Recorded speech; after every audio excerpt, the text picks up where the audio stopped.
That's absolutely right. Shall I wrap up now? Otherwise, Thanks, please do. Right. So let me first congratulate the speakers. I think we've heard some excellent presentations this morning, and I think there are 3 take-home messages. The first is that in general terms, incomplete revascularization is bad for the patients in terms of subsequent adverse events. We know this from the cardiology literature, and we know it from the surgical literature. The second message that we've heard today is establishing the difference between anatomic and functional significance of stenosis. And this is crucial because it actually helps, as we've heard in the last 15 minutes, work out why some grafts fail if there's too much competitive flow. So FFR, the functional assessment of a lesion, does help us greatly, and more so than just knowing the eyeball anatomic severity.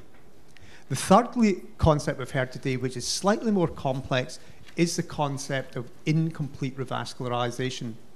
And 2 years ago, I was invited to write an editorial in the European Heart Journal. So if you look this up, it covers all these issues. But basically, there are 2 types of incomplete revascularization. There is appropriate incomplete revascularization, and there is inappropriate incomplete revascularization. So appropriate incomplete revascularization would be, for instance, doing a vein graft to a smallish, inappropriate would be doing a vein graft to a small third obtuse marginal in an infarcted territory. This is not of any benefit to the patient, and it would be inappropriate to do that. Now, so that would be appropriate incomplete revascularization.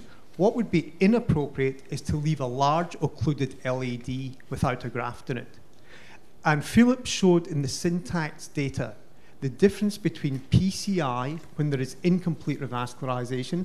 This leads to an adverse outcome for the patient, whereas in the surgical cohort, incomplete revascularization did not lead to an adverse outcome.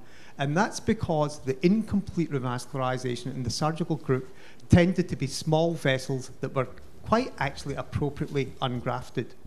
But where the cardiologists run into trouble is being unable to reopen some occluded, large, functionally important vessels, something that never happens during surgery. And this is the explanation for the difference in outcome between these. So at that point, I'm going to wrap up and congratulate the speakers again for their excellent presentations and what has actually been an excellent session. Thank you.